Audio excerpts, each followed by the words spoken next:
and see if there is any wicked way in me, and lead me in the way everlasting, and lead me in the way everlasting.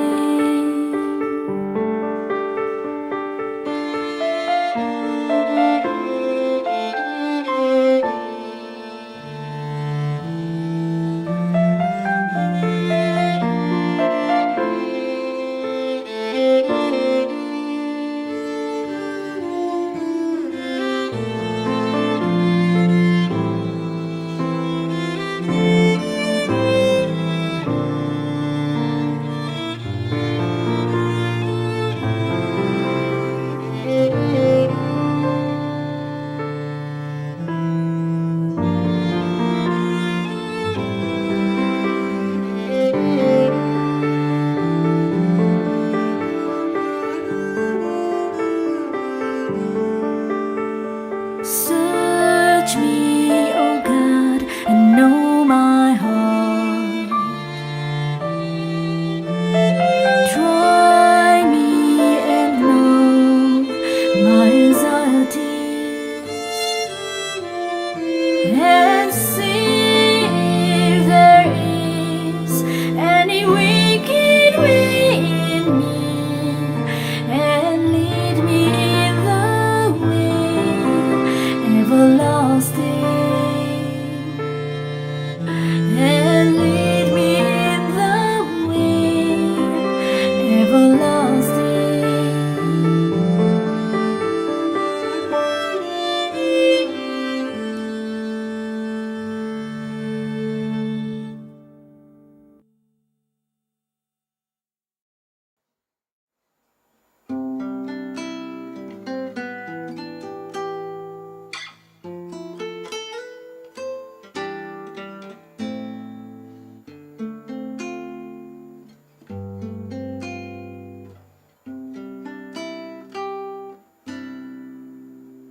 Abide in me, and I in you, as the branch cannot bear fruit of itself unless it abides in the vine, neither can you unless you abide in me, neither can you unless you abide in me, neither can you unless you abide in me. I am the vine, you are the branches. He who abides in me, and I in him, bears much fruit. For without me, you can do nothing. Abide in me, and I in you, as the branch cannot bear fruit of. Mic check, 1 2 1 2. Mic check. Happy Sabbath, everyone. Happy Sabbath. Pray that everyone has a really good Sabbath. I'm trying to get myself set up over here. There we go.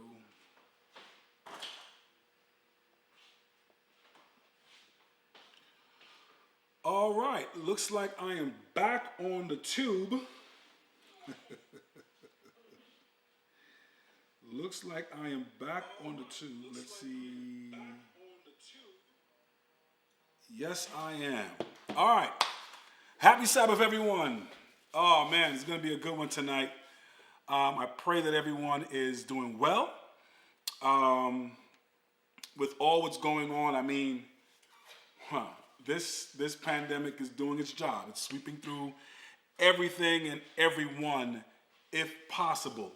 So, guys, just be very careful. Still be very careful out there. I'm praying that you know, for all those who have been through it, gone through it, and is going through it right now. You know, it's a tough situation to deal with, but let's continue to pray for one another. As I was getting ready for the Sabbath, a thought came to mind that we ought to really pray for one another. Because, and I beg you to pray for me, because I don't want to be doing this and not make it to the kingdom of heaven. It would be all for nothing. All this would be just for nothing if I don't make it to God's kingdom. Do you agree? I mean, it would be just absolutely for nothing. So I'm praying that you all would pray for me as I will pray for you. It's only fair that we continue to keep others in prayer, right? So let's do that, man. And tonight we're going to be talking about some things. I want to kind of, and maybe you guys have seen this before or know about it. But what I want to do is kind of show you the distraction, all for what's going to come. And everybody know what's going to come, right? But it's the how it's going to come, how this thing's going to take place. So tonight we're going to talk about that. We're gonna do a little deep dive into that, and by God's grace, man, we can continue to work together to strengthen one another, because it's not gonna get easier, and we got to be ready for this. We got to be ready for this. All right, so let's go ahead and pray, and then we'll get right into our subject matter tonight. I don't have a special music tonight. I didn't get one prepared, so we're going to get right into the subject matter for this evening. Let's bow our heads for a word of prayer as we invite God into our study. Father, in the name of Jesus, we come before you, Lord, through to the mercy seat, Lord, in the sanctuary, knowing that that's the only place that we can find power, we can find the strength we need, and we can find healing, oh Lord. We ask, oh Father, as we're about to enter into your holy word tonight, that you give us the wisdom that we can see. Remove the scales from our eyes. Maybe there's somebody here online for the first time listening to this program. Lord, that you would open their eyes that they can see what's going on, and that they can share with others as well. I pray that this message tonight will be shared to others as we go through this study, Lord. Bless us now, we pray, and bless each and every one of us who are on this line. In Jesus' name, amen. All right. As always, let us go through our Sabbath shout-outs. Now, I can only shout you out if I see you on my screen with a happy Sabbath. If you're on and you have not said happy Sabbath, I cannot shout you out. I would love to give everybody a shout-out, because that tells me and that gives me the opportunity to see you and to let you know that I do appreciate you being online with us tonight. So, here we go. Chris Musinger, happy Sabbath to you, my brother. Let's see who else. Regine Blair, happy Sabbath to you, my sister. Let's see, Shorty McFly, happy Sabbath to you, Rebecca. Good to see you. Wendy Hughes, Shabbat Shalom. All right. Frank Grant, as always, my brother, happy Sabbath to you, man. Sadell Bundy, how are you? Happy Sabbath. You have to sing tonight. So, by God's grace, I pray that all your voice will be used by God to glorify him, which is in heaven. So happy Sabbath to you, my sister. Georgia Williamson, am I on YouTube? Yes, we are on YouTube tonight. Happy Sabbath to you. Let's see here. Harmonious the Bard. Okay, happy Sabbath to you, my brother. Sabrina Thomas, my sister, God bless you. Happy Sabbath to you, my sister. Good to see that you're on. Lyra, good to see you, my sister, as always. Happy Sabbath. My brother, Robert Ed, thanks for the call, my brother. Happy Sabbath to you. Leanne Simmons, my wonderful sister-in-law in Bermuda. Happy Sabbath to you. I hope that you have a peaceful Sabbath rest. Anthony Dean, good to see you, man. Happy Sabbath to you. Andrea Vita, happy Sabbath to you. And my mom-in-law. I sent you a shirt that says, to the best mother-in-law, from the best son-in-law, happy Sabbath to you, mama. Good to see you. Let's see here. Brother St. Jees, Amos St. Jees, good to see you, my brother. Happy Sabbath to you. Marlene, my sister, happy Sabbath to you. Good to see you. Nikki Robin, good to see you again. James, my brother, happy Sabbath. Joanna, good to see you, sister. Happy Sabbath to you. And my beautiful wife, Taisha is on. Frank Grant, let's see who else. Did I miss anybody? All right. I can't get that name. I hope I say it right. Monic, good to see you. Happy Sabbath. And Elisma from, let me make sure I get this right, Australia. I hope that I got that name right, because I know the name. Elisma, happy Sabbath to you. I hope I said it right, but I know that you're from the way down under in Australia. Good to see you, man. Good to see you, sister. Hope that you and your husband are doing well. Becky, happy Sabbath. Diane and Myra, Russell, man, so many people are on tonight. Brian Baird, good to see you, brother. Happy Sabbath to you, man. Mertice, as always. Santa, Eugene, all right. Okay, my cousin Mike, we buy estates. Michael Stephen Moore, good to see you, man. Happy Sabbath to you. Happy Sabbath to you. All right, Martha Dodd, my sister, I hope you're in town. Happy Sabbath. All right, here we go. Let's get right to the subject matter at hand. Let us get right to the happy Sabbath file. And Sasha, good to see you. Good to see you. Let's get right to the subject matter at hand. All right, so creeping in darkness is the Sunday law. Creeping in darkness is the Sunday law. Brothers and sisters, if you know anything right now, this thing is really, it's moving fast. It's one of those fast creeps. Now, if any one of you have children and you've seen your child through from birth to wherever they are right now, we all know the stages. First, they are babies and they are not moving anywhere. You move them around. Come around 3 to 6 months, all of a sudden, they start to make little moves. They inch around on their bellies. They scoot. They do all kinds of different things. Then all of a sudden, one day, they start to crawl. They start to crawl. And they don't crawl as fast. They kind of, still kind of ginger with their little movements. And they're not really moving that quick. So, you can kind of put them in a little area and watch where they're going and catch up with them really quickly. But all of a sudden, you start to realize that baby can crawl and get to its destination rather quickly. Sometimes you don't keep your eye on them, and all of a sudden they're putting their fingers in places they should not. They're grabbing things they should not grab, and you got to get them as quickly as possible. Brothers and sisters, this is the exact same way the Sunday law is creeping up upon us. The exact same way. And we have to be very diligent as to why the Bible says we have to watch and pray. Watch and pray. There are a lot of us who are doing the praying, not doing the watching. And then there are a lot of us who are doing the watching and not doing the praying. I have a suggestion for you. For the ones who are doing the praying and not the watching, let's get with the ones who are watching and allow them to start praying.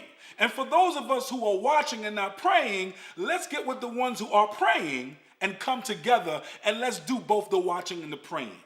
Because God is asking us to really prepare ourselves, and the only way we can prepare ourselves is by seeing what's going on and what's coming. So, the Sunday law is creeping in darkness, brothers and sisters. And I'm going to tell you something. Sister White tells us right there, great changes are soon to take place in our world. And the final movements will be rapid ones. The final movements will be rapid ones. Brothers and sisters, if you don't know what these lawmakers are doing right now, these lawmakers are making quick changes, quick, drastic changes. Biden said a couple weeks ago, about a week or two ago, he came out and said about his $3.5 trillion budget that they're trying to pass. He said this $3.5 trillion budget that they're trying to pass will change America fundamentally forever. Forever. When you hear somebody say that, you have to watch. Yes, it's about money, But I'm going to show you some things tonight where this is all a part of the Sunday Law movement. This is the foundation for the Sunday Law movement. And brothers and sisters, there may be many of you who are on for the first time tonight, that may have not known better, that may have put this man in office. Did not know better. They were just mad at Trump. I would say about 80% of America was probably mad at Trump and helped to put this man into office. But now, here we are. We have to deal with what we have. And God is not asking for us to watch idly by. He wants us to pray about the situation and move. And he's going to allow, read in Sister White's writings today, that God is going to allow for the papacy to open up, to have strength. He has to allow for it to happen. Why? Because everything must come to an end. It has to come to an end, brothers and sisters. So we have to be able to know that the great changes that's coming around, that's not great changes as soon to take place. What are they doing right now? They're taking place. They're taking place right now. In front of us, very well, they're taking place. So, Winston Churchill says, never waste a good crisis. Never waste a good crisis. And then that was followed up by this lady here. And she says that we should never. I'm actually excited by this opportunity.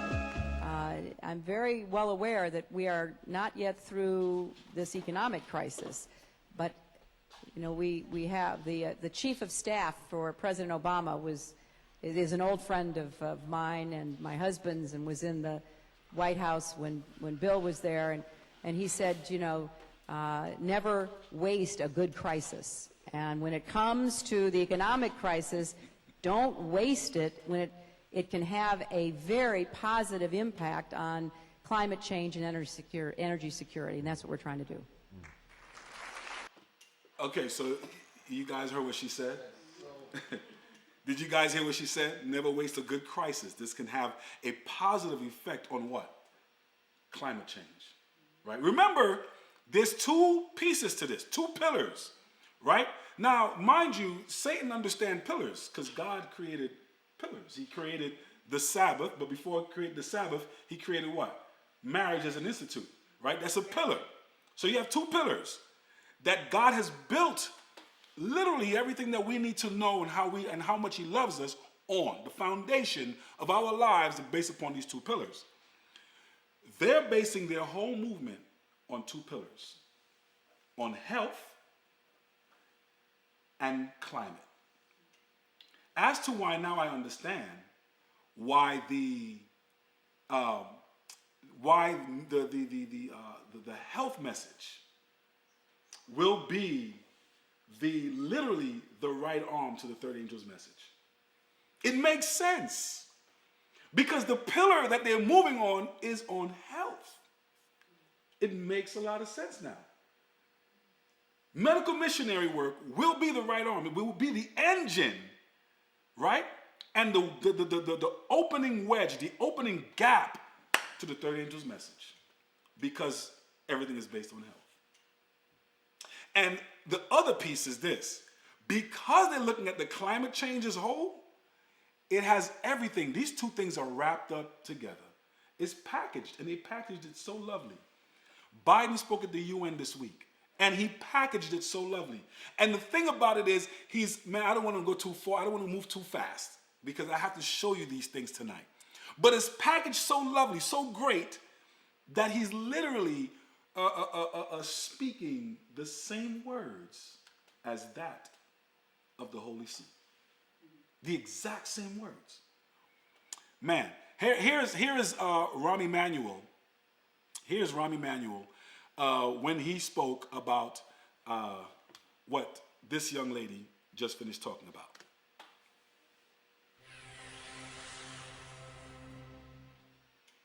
You never want a serious crisis to go to waste. And what I mean by that, it's an opportunity to do things that you think you could not do before. That's it. That is clearly it right there. You never let a good crisis go to waste, because why? You can literally do things you could have never done before. Now you can change things.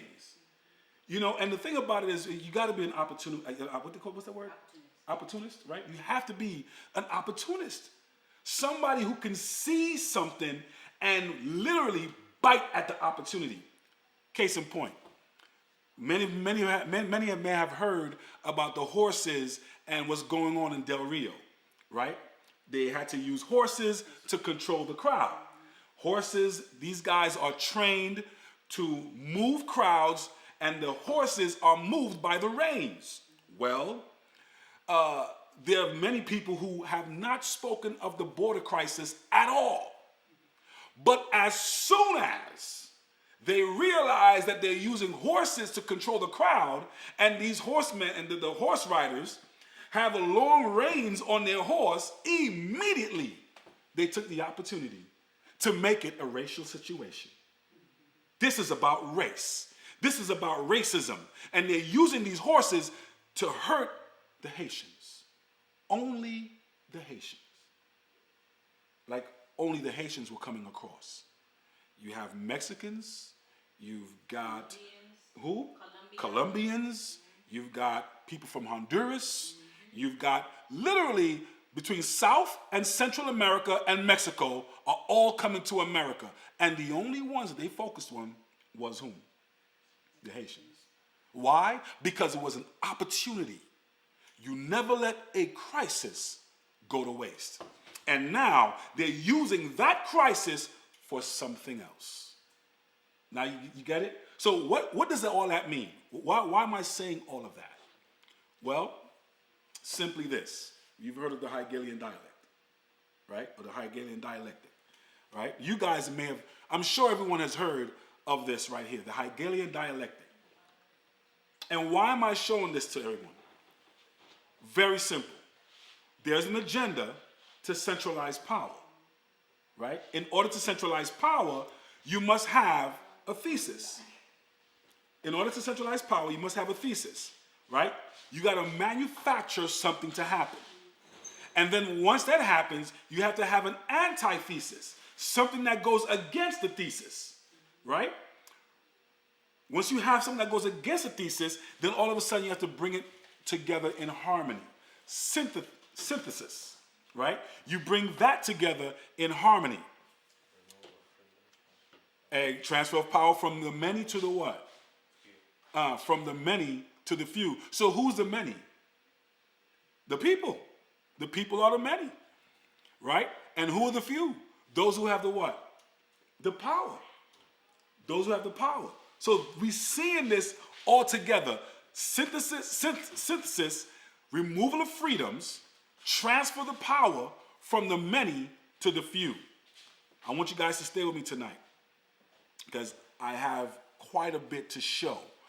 The synthetic solution, Hegelian dialectic, the synthetic solution to these conflicts can't be introduced unless those being manipulated, like that word, those who are being manipulated must take a side that will advance the predetermined agenda. Get it? So you can clearly see exactly what they're doing now. Does it make sense for our president to talk about this is now the pandemic of the unvaccinated? Does that make sense now? Does it make sense? For now you can clearly see that the literal fight and divide of racial wars is to divide the sides, to push them, and you got to understand, the people are being manipulated. This is manipulation at its best. But in order to actually understand it, you have to see it in front of you. There are a lot of people who are asking questions, why is Biden doing what Biden is doing? Why is he making these decisions? It almost seems like, people are starting to catch on. Before, they thought he was, cuckoo. They thought he was just not in it. He was Sleepy Joe. But they're now realizing, wait a minute, this is not Sleepy Joe now. This is somebody who's cognizant of what they're doing. And they're doing this on purpose. But why? Why is it? And that's the question we're going to answer tonight. That is a question we're going to answer tonight. We got to get to this. How does the problem reaction solution paradigm work? So the government creates or exploits a problem that attributes blame to others. Non-vaccinated people, this kind of people, that people, they put the blame everywhere else but themselves, right? So you have to know, one thing I've learned about this whole system is deny, deny, deny, deny. Deny, deny, deny, and then once you continue denying, it becomes true, right? That's exactly what they do. You deny, you deny, you deny, you deny, then you have the help of the ones who are making it sure that the word is much bigger of your denial. The media. They got to make sure that your word, your small word, is now evangelized across the globe. So you deny, you deny, you deny. Then when you can't deny no more, you shift the blame off yourself to someone else. This is how many are going to be deceived. And many of our people in our church are being deceived by that because they cannot get the truth outside of the lie. And they're taking a lot of the lie and they're making it truth by what they're doing. Simple. This is this is exactly what took place in heaven. Deny, deny, deny, deny. And then shift blame to somewhere else. Satan understood shifting the blame. As much as I can deny and I can shift the blame to Christ, then everybody else has to look at Christ as a problem. Everyone else looks at the Father as a problem. I'm not the problem. They're the problem. But I'm the one causing chaos. I'm the one breaking the glass. I'm the one you're going to come to for help. Because you know why? They're the bad guys. And this is really what has been done in media so much. And I'm loving what my brothers at Little Light Studio does to show this, because a lot of it, what Satan has done is to portray himself as the Christ. He has portrayed himself as the Christ. When you look at all these superhero movies and Superman and all these other things, do you know the evil one is the one who's actually Christ?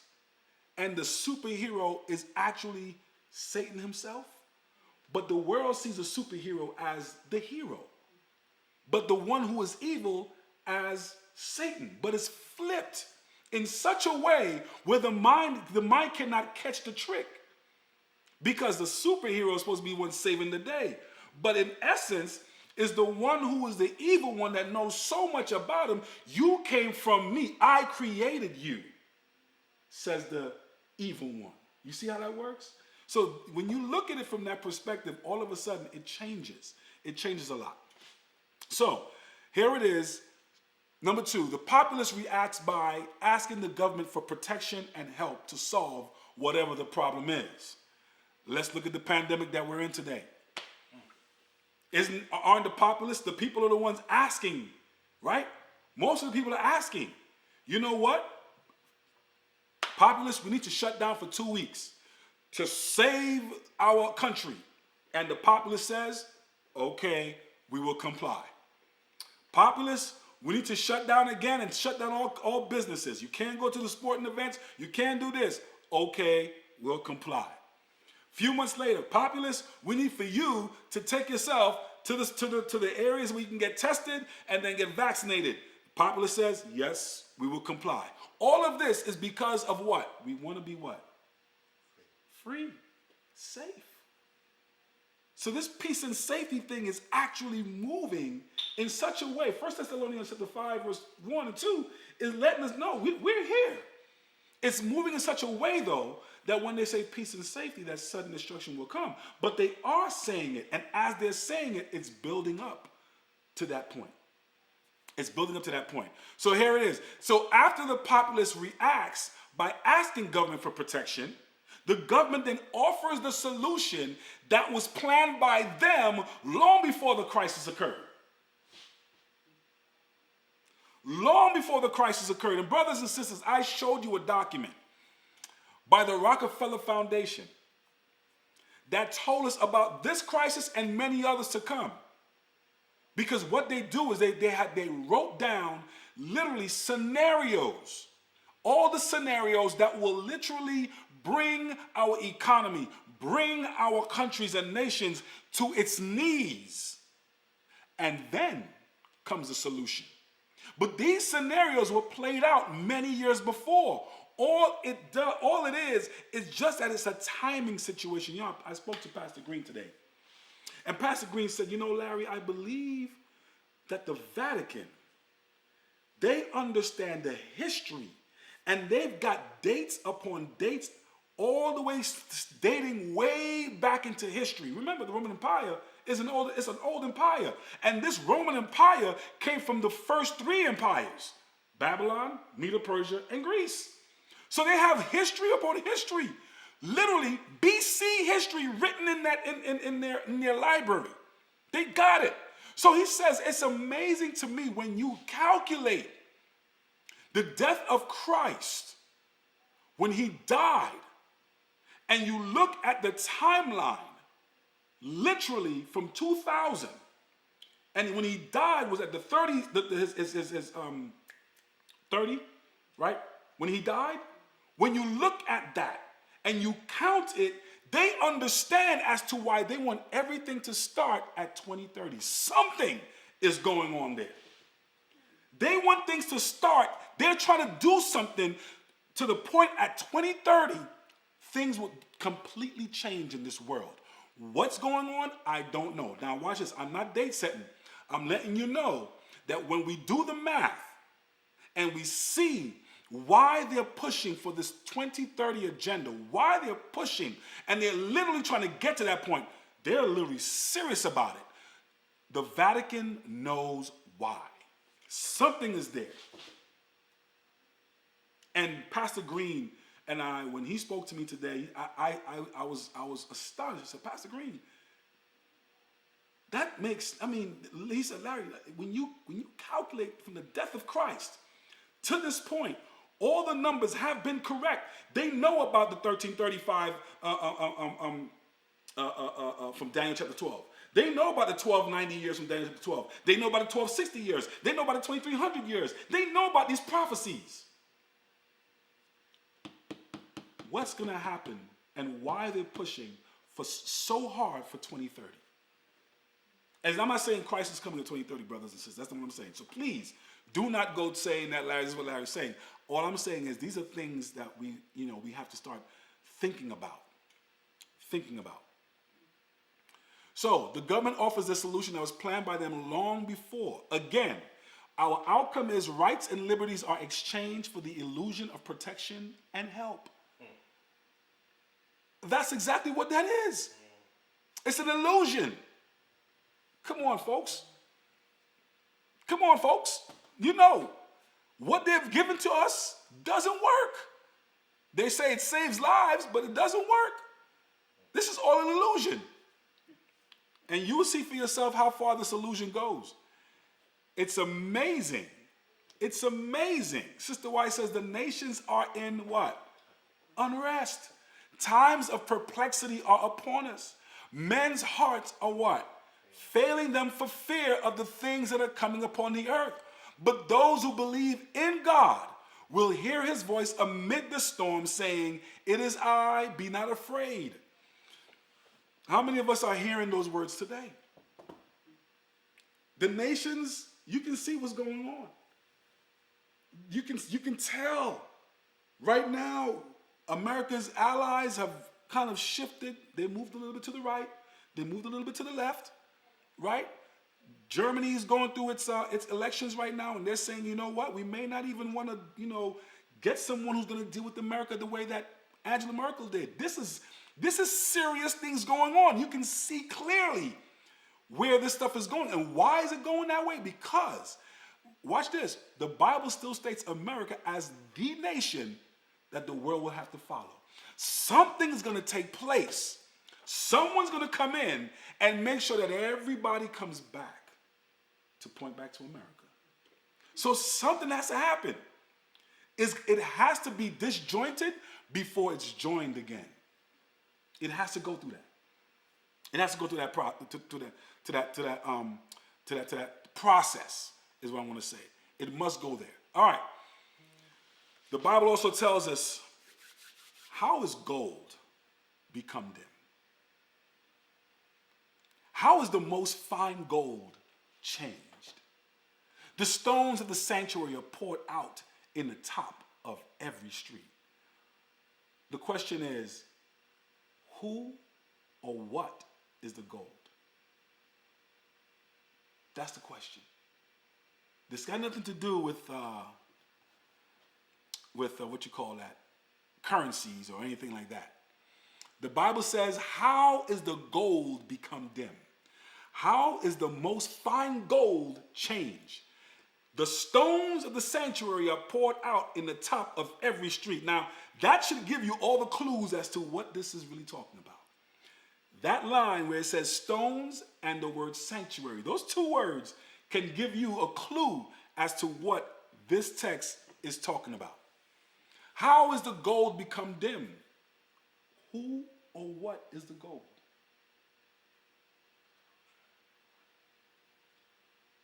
How is the most fine gold changed? It's heated. But who or what is the gold? The remnant. It can't be the remnant, though. It has to be those who walked with those who are part of the remnant. Because they were a part of the ones who were tried in fire. Gold that was tried in fire became what? Dim. And they're changed. And the gold are what? Aren't they not what? Stones? Gold that was stones in where? In God's what? In his church. In the sanctuary. Again, look at this text. How is the gold become dim?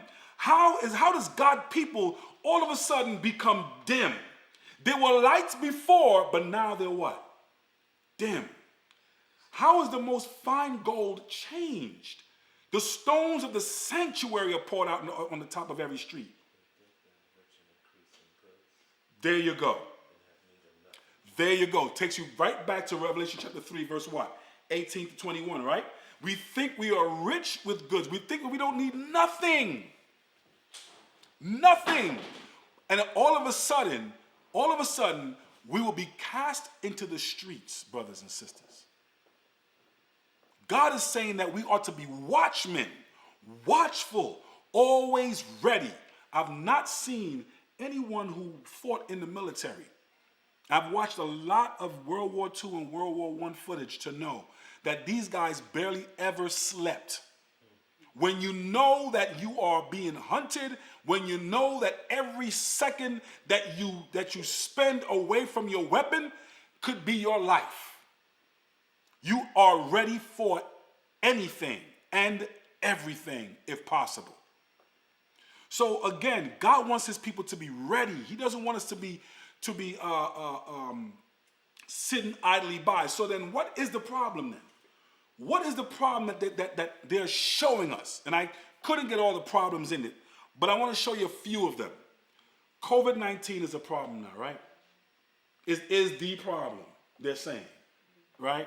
And right now they're trying to find out who started the COVID-19 issue. And then they're saying that it came from bats. They're saying that it came from a bat. And it went to the humans. Or whatever it did. We don't know. Yes, that's a little booger. I don't know what it is. Right? Then they're talking about the causes of climate change is who?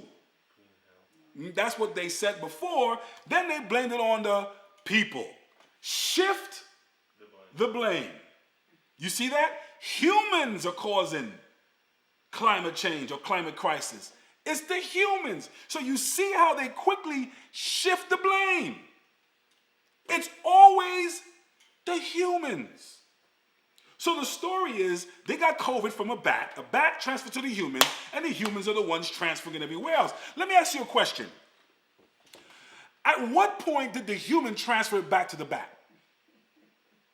And why can't the human transfer it to their dogs and their horses and everything else? If it went from an animal to a human, shouldn't it go from a human to an animal? It's amazing to me how these things are being brought about, but this is the thesis. This is the problem. This is the problem. This is the thesis. So we see them saying that humans are causing the issue of global warming. Elizabeth Warren now talks about the next economic crash. Again, we are on the verge. Once they pass this $3.5 trillion, not million or billions, $3.5 trillion for human infrastructure. Here's what they're calling it. The human infrastructure bill. They have the regular infrastructure bill, which is 1.5 million. Then they're at the human at 3.5 million. Isn't that about $5 million? $5 trillion, excuse me? That's the deficit, the debt ceiling or whatever. They want to raise the debt ceiling at $5 trillion. Brothers and sisters, who is paying for that? We are. Who's paying for that? And once that happens, inflation goes what? Boom! The dollar is worth nothing, brothers and sisters, which then pushes what they call the what? What kind of economy we're going to have? A Francescan economy. Yeah, because everybody would be like, well, it would only be two. Rich and poor. Yeah. Right. You're going to only have two classes of people. Yeah. The rich, who are the ones doing the job, who are the ones throwing the big stone at the greenhouse, the glass house, right? And you have the poor, the people who are going to be suffering in a cold house with no windows because those who are rich threw the rock at the big house. Although the rich is saying tax the rich. Do you see that? The rich is saying tax the rich. Wait a minute. If they're the ones who are rich and they're saying tax the rich, wouldn't they be having a problem saying, wait a minute, we don't want no taxes? Then who are the rich that they're talking about? And mind you, they're saying anybody who's making over $400,000 is gonna get taxed. Then they change it. You know what? It's really the families who are making up to $400,000 who are gonna get taxed. So if the husband and wife are at $200,000 a year each, then that's $400,000 combined. Those are when we're gonna get taxed. Then they change it again. Brothers and sisters, all of this is leading up to something bigger than we think. And I'm gonna show you to you. The IMF haunted by fears that history might be about to repeat itself. They see what's going on. They know what's going on. They're telling us what's going on. Why? Yeah. Well, the Vatican has a way of mysteriously firing on creative bookkeeping. However, no one ever gets in trouble for laundering money at the Holy See. No one ever gets in trouble for what goes on at the Vatican Bank. How do they get away with situations like that? No one knows what's going on in that bowels of secrecy.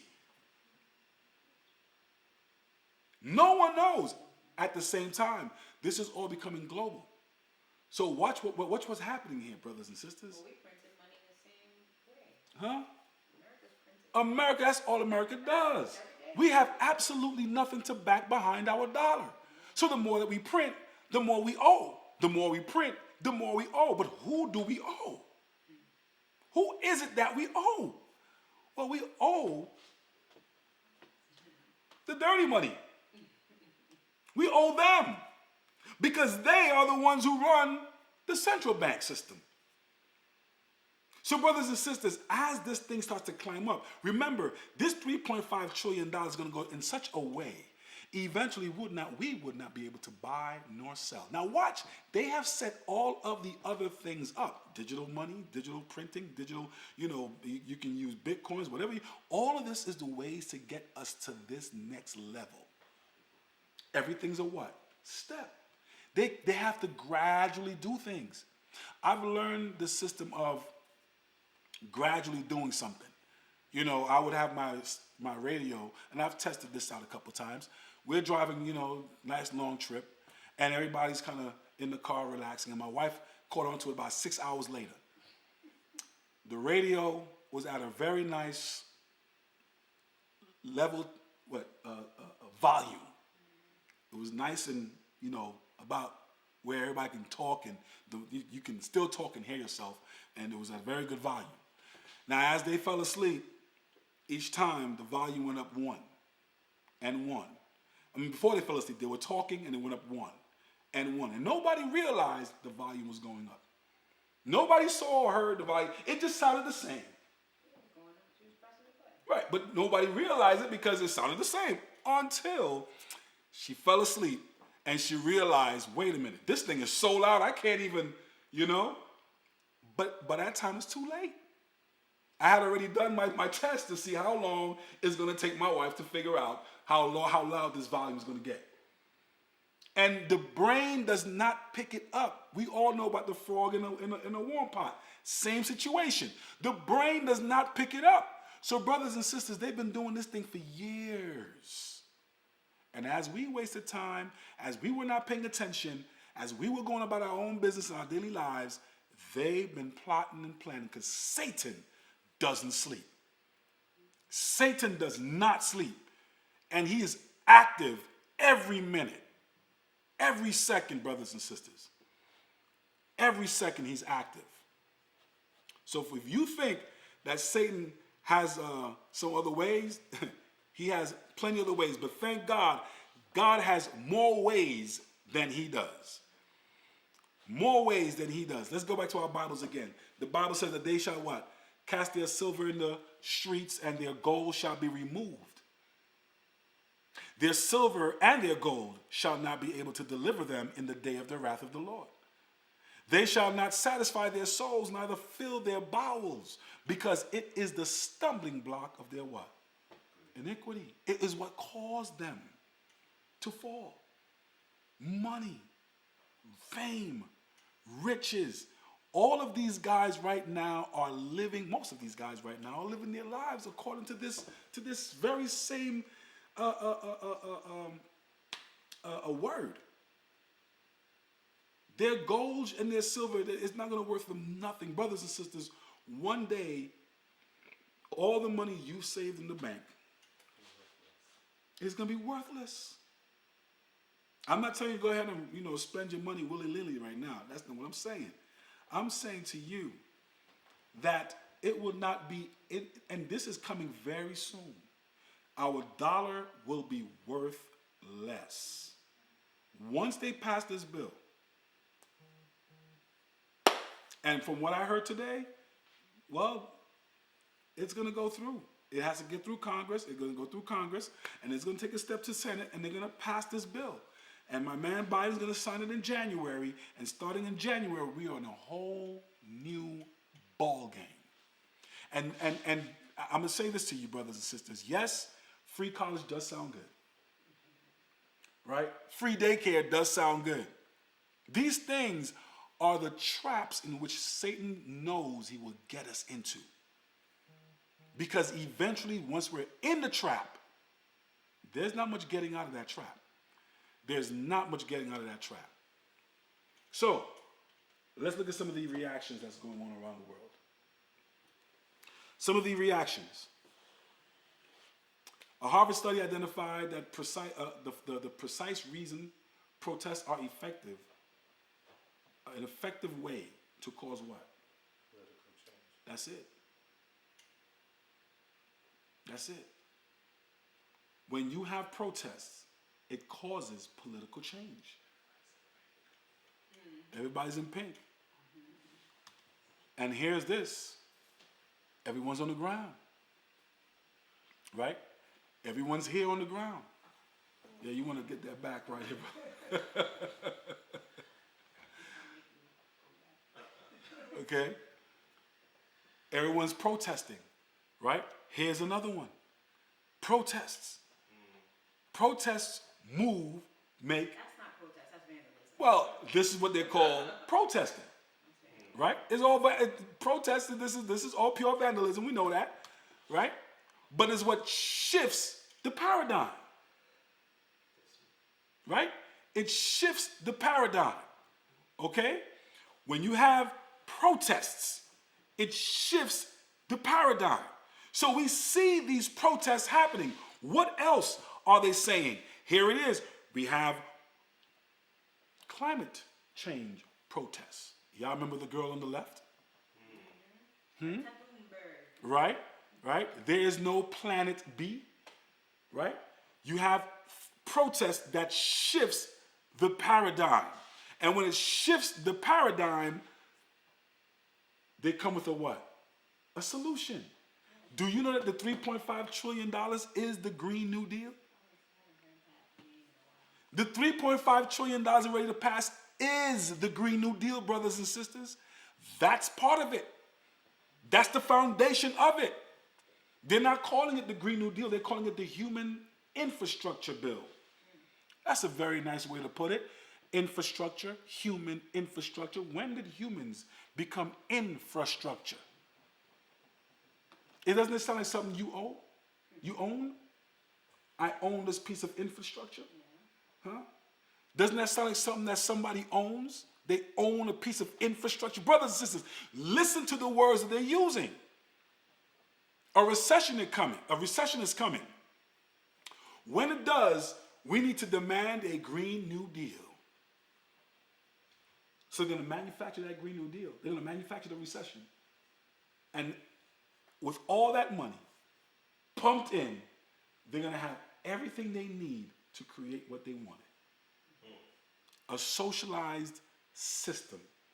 Now, I've showed you guys before, socialism is nothing but Catholic social teaching, period. I don't have to go too far to evidence that. Socialism is Catholic social teaching. If you do not believe me, look up Catholic social teaching and you will see for yourself that's what socialism is. That's what it is.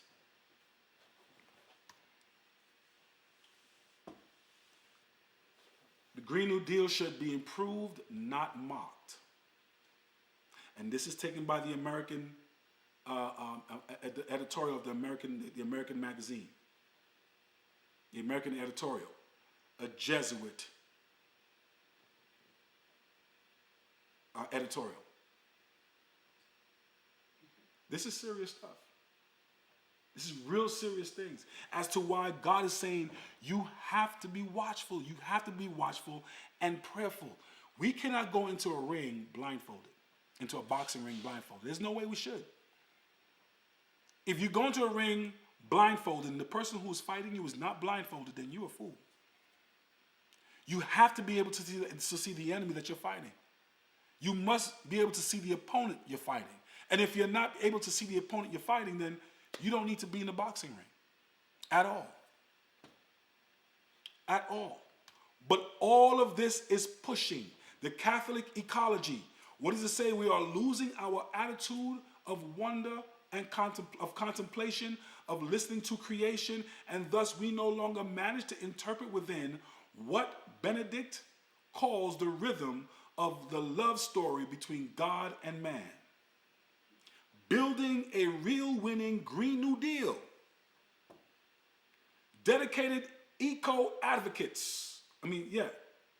And especially we Catholic ecologists should be worried about the ongoing political drama surrounding the Green New Deal. So you know where the Green New Deal is coming from. You know exactly where the Green New Deal is coming from. Where else is it coming from? The theology of the Green New Deal. Let's go back. Hold on, don't go too fast. The theology of the Green New Deal. The Catholic Herald. You know exactly where it's coming from. So if it's coming from them,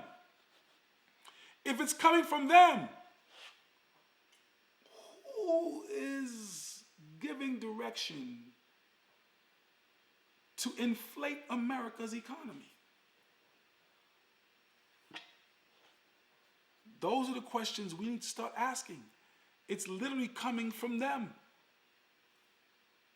Another thing we need to realize in terms of this reaction, all in favor of COVID-19 vaccines, do what? Raise your arm. Didn't say hand. You see the Band-Aid on the arm. Raise your arm. What else? What are we going to do with these anti-vaxxers? This is all the reaction. All of this is a reaction. What else?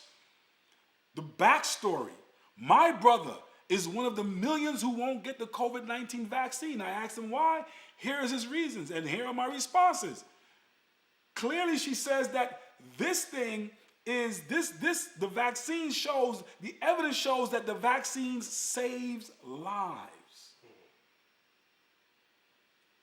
Now, to me, that sounds a little bit like, what they clearly are saying. This is an illusion. It's an illusion. I understand that vaccines are there to be a preventative, not a preventative measure, but what is it again? It doesn't prevent you from getting sick. It just doesn't make you get sick as bad. That's what they say, right? Mm-hmm. Okay, all right. I don't understand how it's saving anybody's life. It's a Band-Aid, right? It doesn't even make you well. It doesn't make you feel better. As a matter of fact, if you have the COVID, wouldn't it be best to go to the hospital and say, hey, give me the vaccine so I can feel better? But they won't even want you to come to the hospital and get it. Matter of fact, how many people who are in the hospital with COVID are getting vaccinated? Nobody. They want to give it to you after the fact. So, how does it save lives? Huh?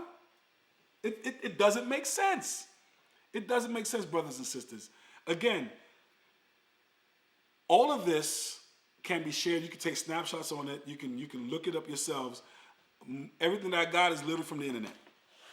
It's literally from the internet. So what's the solution here? Where are we coming to? What are we getting at?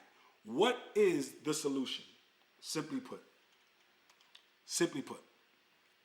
we're setting up an agenda. We're going to transition our energy. We're going to transition our finances. We're going to transition everything we need to do in our 17 sustainable goals that ends in 2030. Good question. We're going to unite the world to tackle climate change. COPA. Huh? COPA 26. And this is the UN Change Conference that's going to take place in the UK. This is taking place in the end of October into November.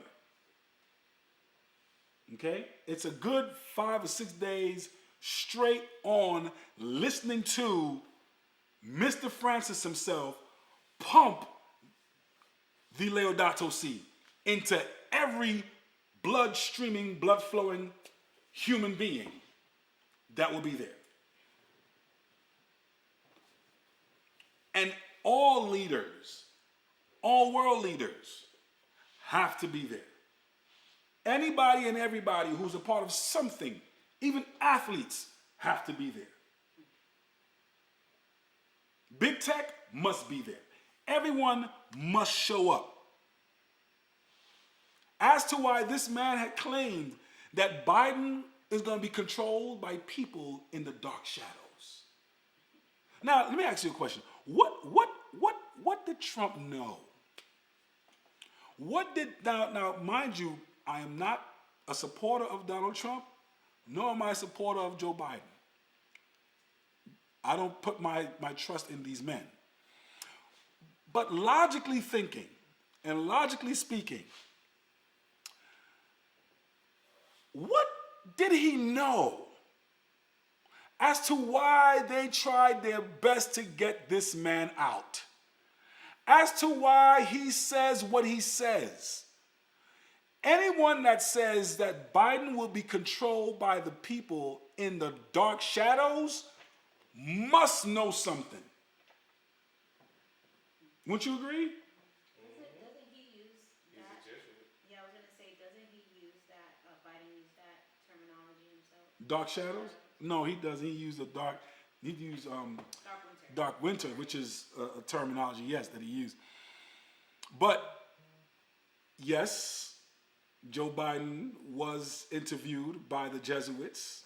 Yes, they had secretly told him they're going to set him up for the presidency. Yes, when he was the number 2, he went to the Vatican and the Pope says, I want this man. Yes, a lot of these things did happen way before. And they knew. I believe Trump knew that too. And he's calling it the dark shadows. I'm telling you something. There's got to be a reason why he said that for someone else to follow up and say, who's ever controlling Joe Biden, we need something better. Whoever is controlling Joe Biden, we need something better. Now, I'm not bashing Joe Biden. It's not a Joe Biden situation. Brother, I'm not doing that. What I'm doing is I'm showing you the steps, Hegelian dialectic. Throw something somewhere else, cause a problem, look at the reaction, come back and say, I had the solution to make a change that I could have never made a change to had it been normal. I would never let a good crisis go to waste. So I didn't waste this crisis. I was an opportunist. I took it. And I made sure that the world saw that they needed my solution. Whatever that solution is, they needed it. And now I'm here. But somebody else I have to control to get this thing done. I need a mouthpiece to get this thing done. It's almost like we've been watching the Pope for so long, but the Pope's been walking in America all this time, speaking. It's amazing because the image that is being formed sounds just like the first beast right now. The image looks like the first beast. Starting to look and it's creeping very subtly. Check this out. Who's ever controlling Joe Biden, we need something better. So who's controlling him? Pope Francis is a what fan? Pope Francis is a what fan? Biden. A Biden fan. But some U.S. Catholic leaders have given the president a frosty reception. The Pope is a Biden fan. Yeah, because he listens to him. Oh no, there's more to that. He's a Catholic. Yeah, there's a lot of Catholics in America. He's a devout Catholic. Devout Catholic that he is, but there's something special about him. Something special about Joe. See, Joe likes what? Money. In Pope Francis, Biden has a potential what? See the difference? There's a lot of folks who are devout Catholics in America. But this guy here is something special. Something happened to good old Joe. A lot of folks said he was a moderate. Something happened to good old Joe that changed his trajectory. And all of a sudden, he's no longer the moderate kind of a guy. You see, the guy with the white hat on, I don't know what that's called. No, that's Jews. Yeah, I know that is. But that guy spoke with him in private while he was number 2. And while he was number 2, he came back a different man. Totally different. And then when he came to America, number 2 and him sat together. Now, mind you, there was another guy who was what Nancy Pelosi is today. What she is again? The Speaker of the House. There you go. He was the Speaker of the House, a devout Catholic he was too. Matter of fact, he cried when Pope Francis came into America. Banner, right? He cried when Pope Francis came to America. And he and the Pope sat in secrecy and spoke as well. And when they interviewed him, he says, well, that's not something I can talk about. Wouldn't it have been real advantageous for him to become the president of the United States? But you see, it could not have been him because that guy, Biden, has something special about him. There's the alignment of thinking that Pope Francis have and Joe Biden have are literally 100% in sync. And he will sound just like the Pope. Every word, by word, forward, when he speaks the same words by verbatim what Pope Francis would say. And that's what's so different about this whole, it cannot be just anybody. It had to be Joe Biden. And it's easy for somebody like that to be used in this sense. It is easy because what does Joe Biden have to proclaim? The Laudato Si. Joe Biden has to proclaim the Laudato Si. It's amazing to me how simple and how easy. I mean, when God allows you to see certain things, I said, look at this, Lord. Nothing is done by happenstance. Nothing is done by accident. Everything is being done as it's supposed to play out. Just the way it's supposed to play out. So this is what's going to be pumped into those minds. In a letter released on Tuesday by the Vatican's dicastery for promoting integral human development. Now, mind you, they use the word what? Human infrastructure. You see how this whole thing, they're using words from the Laudato Si and they're putting it in American thinking, into the minds of Americans right now. Promoting integral human development, Christians were called to put Pope Francis' Laudato Si encyclical on the environment into what? Practice. Catholics, Orthodox, Anglicans, and other Protestants ecclesial groupings are being urged to celebrate September as a season of creation to press for action on the doctrine of climate change.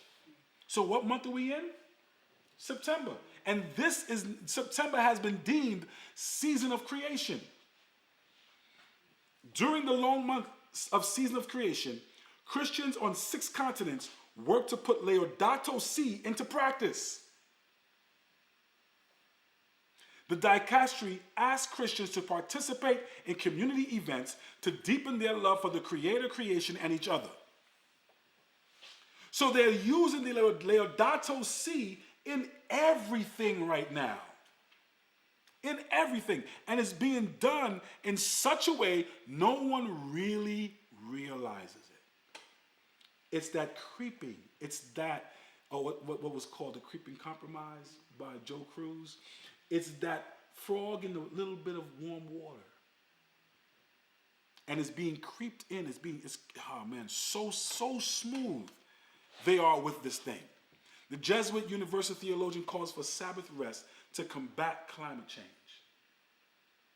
So if that's for climate change, and the $3.5 trillion is for the economy to get rid of COVID, to get rid of climate change, to get rid of all this stuff, this $3.5 trillion then, what is that for?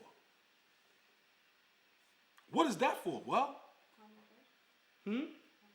well, the common good is being spread, but what does it say right here? Sunday laws aren't about what? Christianity. They're about what? Economics. Sunday laws aren't about Christianity, they're about economics. Simply put, there it is. As to why I told you this $3.5 trillion, don't let it just, don't think, oh, they're just trying to make, they just want to spend and this. No, there is a reason for it. There is a reason for this, brothers and sisters. And when you think about the Sunday laws that took place, now I read this whole article, and it's amazing how they went all the way back into the 1700s. Then they went back into the 1800s. They hit 1885. They got this close to 1888 when they were ready to pass the Sunday law in 1888. And the reason for passing all this in 1888 was because it was the Protestant churches that asked the government to do so to control those who they felt that was not listening, abiding by the rules of Sunday.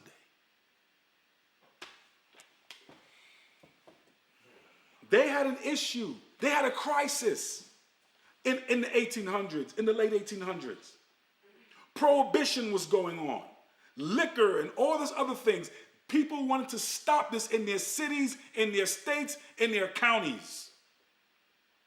How else to stop it? Everyone has to go to church on Sundays. No drinking. And yet, people started drinking even more. So what the church did, go straight to the government and say, listen, we got to pass a law that forces everyone into church on Sunday. And all liquor stores closed. All stores, and let me tell you something, practically all the states in America went with it. All what happened was eventually New York City realized, well, there are people who don't really go to church on Sunday. Maybe they should open their stores. Is that okay? And that's how little by little to 1987, all of a sudden we start seeing most of our Sunday laws, what they call the blue laws, start to phase out. But they're still in the books. But this is letting us know that this is an economic situation. It's not always about just religion. Again, the Sunday law is not going to be passed as a religious law. It has to have something, it's going to be written on the basis of social economics. It's a social law. So for many of us who thought that the Sunday law is going to come in as a religious law, and because it has a lot of religious epithets, it's not the case. They cannot pass the law that way. Because history shows the first time they tried to pass it, it was all about economics. So keep in mind this $3.5 trillion and follow, watch and pray where this thing leads. Watch and pray where this thing leads. Sister White says the world is not without a ruler. The program of coming events is in the hands of the Lord. The majesty of heaven has the destiny of nations as well as the concerns of his church in his own charge. So I say that all that to say, brothers and sisters, as we watch and pray, continue to keep God in your focus. He has the whole world in his hand. The world is not without a ruler. God is in full control. And just know this, the same way his eyes on the sparrow, he has his hands on you. He has his eyes on you and me. So don't give up on God, because God is not going to give up on you. It is us as humans that's going to want to run away from God. So what is this about the Hegelian dialectic now? Problem, reaction, solution. What is the agenda? We all understand it. One world religion. Thesis is the problem. The world is unjust and corrupt. Crime is everywhere. You see it? You guys see that now? Crime is on a rise. The world is unjust. It's corrupt. People are killing people. Look at this story. I mean, you know what? I'm going to say this to you, brothers and sisters. This Petito story that's been going on in the news, the young girl that was traveling with her boyfriend, and he came back home. She didn't. This literally is going to tell us a whole lot about the evil that's going on in man's heart. And it's getting worse. How do you come home knowing if you've done something? You go home to your parents' house, you mowing the lawn, you're bike riding like nothing ever happened. As the world is looking for this young girl, you're just at home, taking it easy. And no one's talking. Your parents are not saying anything. No one. And then you take off saying you're going for a hike in 25,000 acres of swampland. And the expectation is that they think they will find him. And this guy is known for living off grid. He's not he's not a newbie. He's not a rookie to this game. My point in saying this is what you call wickedness in high places, brothers and sisters. And they're going to see this as a problem, and they're going to say, you know what? We need to have the antithesis. What's going to be our reaction? God must be cruel and unjust to allow all this corruption to take place. What is the solution? Offer a new way to live in harmony and abandon the old traditional belief structures that offer peace through the use of blending science with religious doctrines, and bring in what we call a law for Sunday observance. If God must be the one that causes all the cruelty, then the vicar of Christ must be the one to stop the cruelty. Did y'all see that? Did you see that? The vicar of Christ, God on earth, brothers and sisters. This is what it's all coming down to. This is what it's all coming down to. And it's a sad situation. Sister White says, in the great closing work,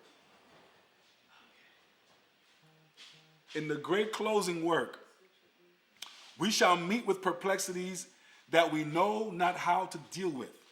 But let us not forget that the three great powers of heaven are working, that a divine hand is on the wheel, and that God will bring his purposes to pass.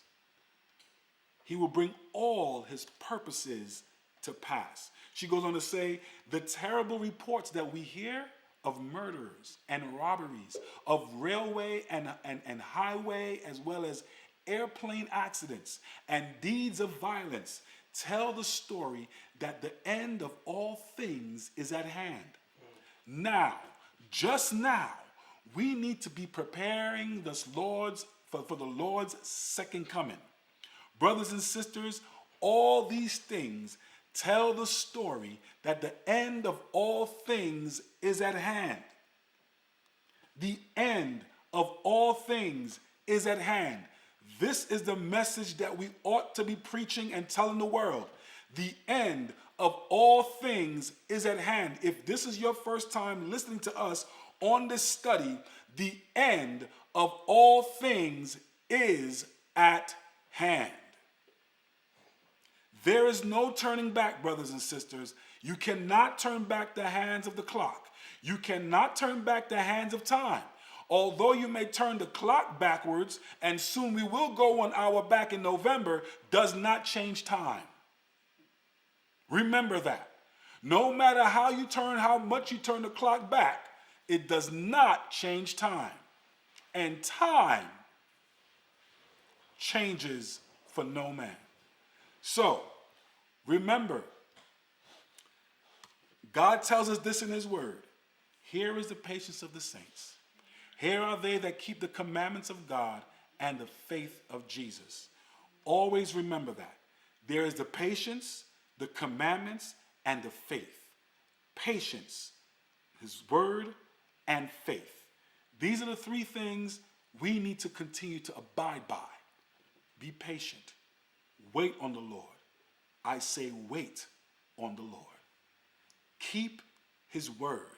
His word is sure, for his name is the word. Revelation chapter 19, verse 13. His name is the word of God. And in order to have that word, once you have that word in your heart, you will always have the faith of Jesus Christ. And I always ask you, just as my buddy Elijah always asked, how long shall you be between two opinions? How long shall you halt between two opinions? If God be God, serve God. If Baal be God, serve Baal. But as for Larry and his house, we're going to continue to serve the Lord. God bless you and have a good night.